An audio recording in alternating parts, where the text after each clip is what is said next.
စကားတဲ့စလုံးလေးနှလုံးထဲပါပဲဒါပေမဲ့အဲ့ဒီစကားကိုပြောတော့မယ်ဆိုရင်တတိမထားပဲနဲ့ပြောကျင်တိုင်းပြောလိုက်မိတယ်ဆိုရင်ဒါလိုပဲကိုယ်ကိုလည်းထိခိုက်နိုင်တယ်လို့တစ်ဖက်လူကိုလည်းထိခိုက်နဲ့နာပျက်စီးစေနိုင်တယ်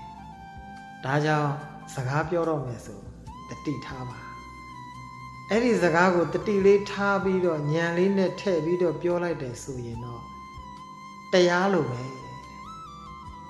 ကိုလည်းအေးချမ်းစေတယ်အေးငြိမ်းစေတယ်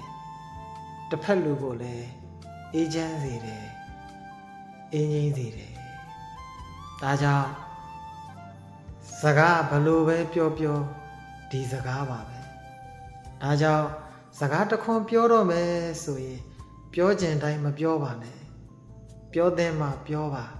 ပြောသင့်လို့ပြောမယ်ဆိုရင်တောင်မှအချိန်အခါကြည့်ပြီးတော့မှမေတ္တာနဲ့တတိထားဆင်ခြင်ပြီးတော့နှုညံ့သိမ်မွေးစွာပြောပါ